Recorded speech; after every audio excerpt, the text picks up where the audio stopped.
Tasha, it's good to have you here. Thanks, Emma. It's a pleasure to be here. Can you share more about your role at the Centre for Humanitarian Dialogue and the work you do there?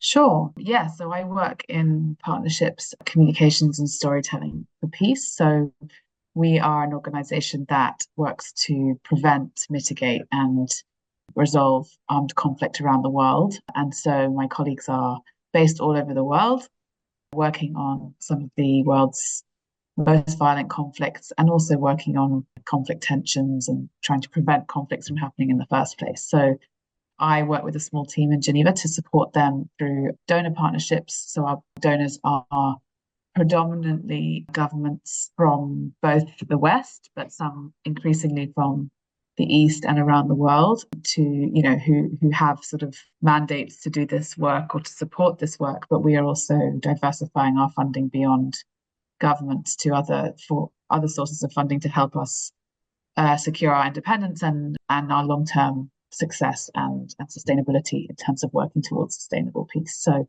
yeah, I help them with all sorts of things, and especially helping to communicate their work and impact to those who want to and need to hear it. Can you share a time when you changed a long-held belief and what influenced that change? Yeah, I mean, it's not necessarily a long-held belief, but I think that, and I saw this from one of your previous interviewees, but I used to think that, life is about working hard, and if you put in the hard work, you will achieve your goals. And it's not that I don't think that working hard is important. I do because it is, it's how you gain knowledge and skills, and it's also about what you learn about other people and about yourself, what you're capable of. But I think that it's not just about hard work. There are many structures and systems that are in place that serve to work against people, both discrimination based on their background, their identity, their upbringing, their privilege, but also structures and systems in the world that are working against some of the goals we're working towards, whether it's peace or security or whatever. So, it's sort of learning that it's not all about hard work. There are also systemic issues that are often bigger than us, that are hard to change or hard to control. And so it's partly about accepting that, but it's also about learning, I think, what you can do to challenge those systems and to call out discrimination and to support causes that are trying to change inequality and injustice, and to do small things in your everyday, to help people who don't have, in my case, to have the same privileges that I had growing up, or to just be, a more fair and equitable working person and organization. So I think, there are many things that we can do. It's not so much a long held belief, but it's something that I learned along the way from doing work. And more than that, it's also not just about learning what you can do, but it's also learning about how to engage with people and how to influence people. And I don't mean, and that can sound manipulative, but I think what it is about learning what matters to people, what they care about, what's really important to them, and then tapping into that and seeing how you can kind of, by knowing that, you can help to change their mind or to influence them to support the causes that you care about.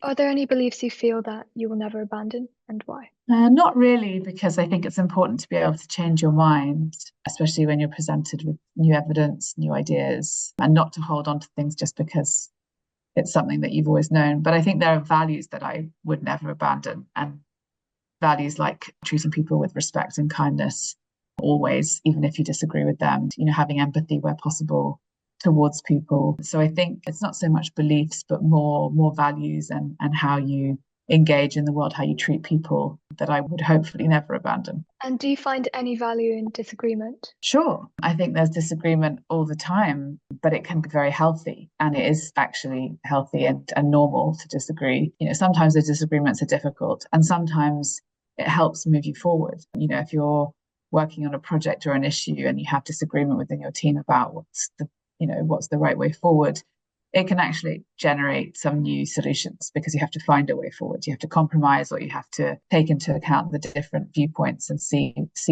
why they are different, where they're coming from, and why it matters. So I think disagreement's really healthy and normal. I think that it's just how you work with it, how you incorporate it into your work.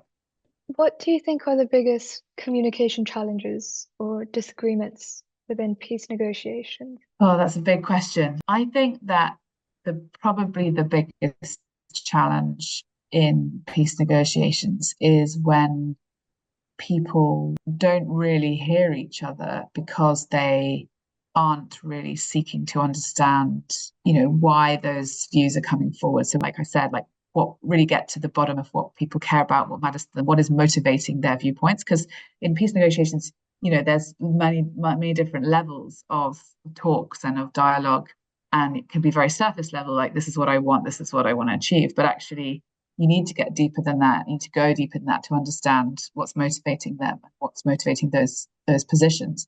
So I think the biggest challenge, people don't listen, don't investigate that, and they just sort of take things at surface level and then disagree about topics rather than trying to understand who each other are and where they're coming from and where they might have common ground or where they might agree on things that aren't necessarily on the table.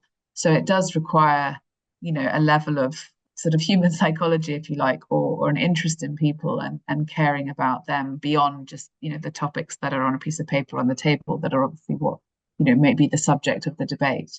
So yeah, I think that's probably the most challenging thing. What do you think it means to disagree well, and how can we use that to promote sustainable peace? Yeah, I think to disagree well, as I said, is to treat people with respect and kindness and learn how to talk to them. So not to be rude, not to say you're wrong or that's a stupid point of view, but just to say I don't agree and this is why, and work on making your case as clear and compelling as you can, and not disrespecting where they're coming from, but just trying to convince them that your arguments are sound, that you want them to come and see your point of view, and ultimately you'd love them to agree with you, but even if they don't agree, but that there's a respectful debate going on. So I think disagreeing well is definitely possible, and it is a skill to learn, and it does take time and experience. But I think that it's fundamental, really, and super important for whatever work you end up doing, or even in your personal life. Disagreeing well is a healthy part of life and something that we all need to practice.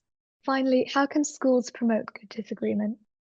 By having part of their curriculums opportunities for young people to debate and to learn how to debate topics that are difficult, but also, like I said, in ways that are respectful and curious and kind. And that means creating space for not just debate opportunities, but maybe teaching some skills in mediation, negotiation, which I think, are fundamental, as I said, not just to the world of conflict and peace, but in any sector you work in, and as I said, in your personal life. We all need these skills every day, and they are really important. So I used to be on the board of a charity called the English Speaking Union in the UK, which works specifically to do that. It helps to promote and runs debates that happen in and between schools to try and teach young people the value of those skills. So I do believe passionately that is really important.